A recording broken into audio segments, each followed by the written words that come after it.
Pasado na sa ikatlong pagbasa ng Kamara at ng Senado ang panukalang batas na Anti-Bullying Act. Ngunit giit ng Department of Health, hindi nito magagaransya na 100% nitong mapoproteksyonan ang mga kaya naman paalala nito sa mga magulang, bantayang mabuti ang kanilang mga anak. Ma-report si Christine Santos.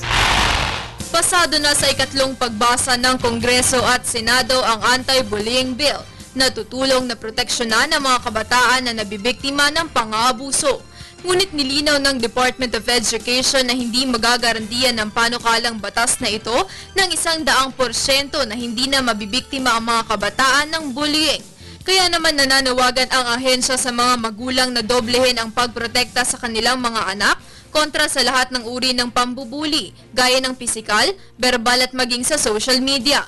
Ayon sa DepEd, lagda na lamang ng Pangulo ang kailangan upang maging ganap na batas ang Anti-Bullying Bill. Base sa pag-aaral, ang mismo nagsasagawa nito ay siya ring biktima ng bullying. Ang pag-astang sila ay nakahihigit ay madalas nilang ginagawa upang maitago ang insecurity na kanilang nararamdaman. Kadalasan namang nabubuli ang mga taong mapag-isa.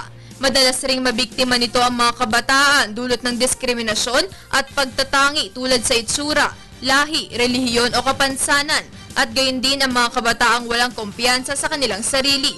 Para sa mga nakararanas ng bullying, iminumungkahi na mas makakapag na lamang magre-react at gumantisa ng bubuli upang maiwasan na mapalala ang sitwasyon.